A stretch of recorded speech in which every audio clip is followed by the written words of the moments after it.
Malupit ha. Pero namatay sa gutom. Kusinero yun ha. Oo. Kusinero namatay. Tagapagluto.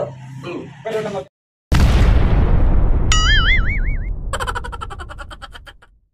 Malupit ha. Pero namatay sa gutom. Kusinero yun ha. Oo. Kusinero namatay. Tagapagluto. Pero namatay sa gutom. Hindi kasi libre pagkain. Kaya hindi naman pwede tikman yung niluluto. Oo. Ano ba yung niluluto? Ano ba yung niluluto natin? Espalto.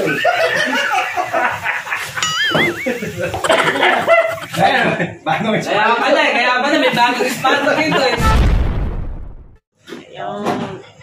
Kalutong yan. Yan ang ating chef cook. Gigi. Para mapatunayan Tatay Rick mamaya, kung totoo yung sinasabi ko na kutsara lang, pwede na mag-iwalay. Ito pala tayo. Talaga siya ang magpapatunay kung gaano kalambot. Oo, tama. Malambot. Malutong.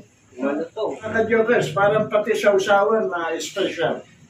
Amoy pa lang eh. Good. Oo, amoy pa lang eh. Sariling gawa mo rin yan sa usawan. Yes, ma'am. Sarap po na dito. Actually, nagpapasalamat ako dun sa nagturo sa akin ito. Kasi napakatagal na ito yung kanyang ginagawa, si Tatay Boy. Taga-tuktukan yun. Tatay Boy ng tuktuk. Tatay Boy. Yun ang tawag namin na... Buhay pa ba? Buhay pa. Yan ang nagturo sa akin. Taga-tuktukan, boy ano yun? Bernardo po. Kano po nila Kapitan Bonay? Nakilala ko. Kilala ko yung Boy Leonardo. Nakaharap ko na. Tat Boy. Kasi edad niya yun. Oo, nakaharap ko na yung kina paring... Orly Mercado. paring... paring...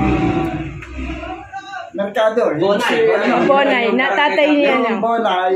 Anak yun eh. Oo, anak yun. Si Orly Mercado. Ako, first family po namin. Talaga. si Doon ko nga naisip na baka doon kita nakita eh. At saka natin. Okay.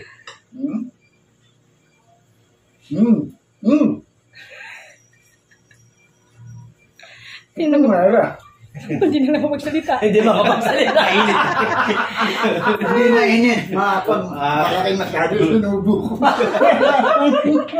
Ay, nabasa. Masarap. Okay. Yan. Talaga yan. Pati itong sausawan. Oo. Pati itong sausawan. Masarap.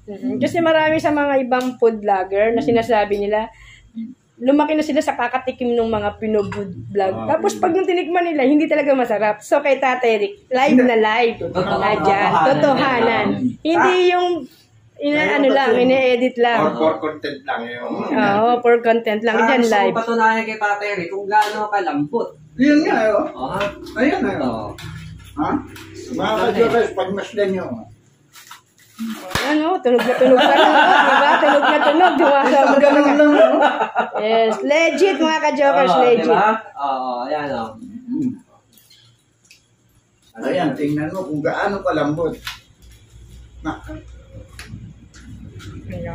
Ng dulo, napaka yung tawag dito.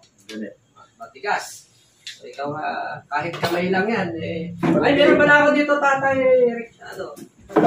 Ayun, pareho rin, ganun, no? Para Tatay Rick, mapapaghiwalay mo. Teka, yun yung... Yes, legit na legit. Diba? Legit na legit. Yung gaganunin lang ni Tatay Rick.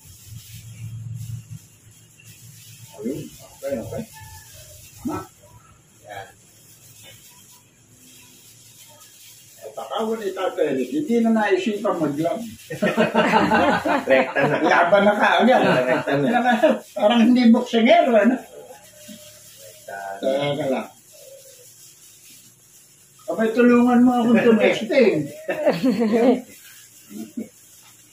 Yung tikim na, no?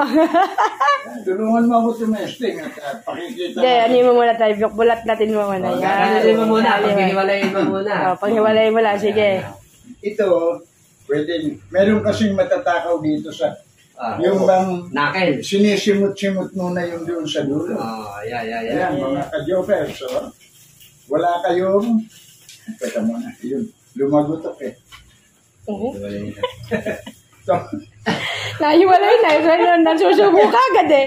parang yung gusto lang kainin ng... Gusto lang gusto tinyasin eh. Pag-iwalay ni Tatay Rick sa pamamagitan ng kamay lang. Mga ka-jokers, Hindi na kailangan taga-tagay, no? Oh, ayan, Oh! naku. Galing. Ayan. Okay. Ito ang namin dito, yung sustansya. Yung glam ko nakuha. Tulungan mo na ako, balik. Totoo yan mga ka-jokers. Hindi ano. Ayoko lang pag-iwa-hiwala din na makukuha na. Malalagas eh. Pero legit na legit. Kamay lang, kaya na paghiwa-hiwalayin. Grabe. Iba ang hugi, iba ang buwan. Yung pala, nung angating ko, tali ng sapatos. May tinawag ko yung Yung waiter. waiter. Waiter, ba't may tali ng sapatos to? Eh, hindi makakibo, punta rin sa manager. Lumabas yung manager. Tatay Rick, pasensya na po. Pasensya na po talaga. Malulugi po kami pag nilagyan ko pa ng sapatos siya. Kaya pala tali lang. Malulugi na kung lalagyan pa naman.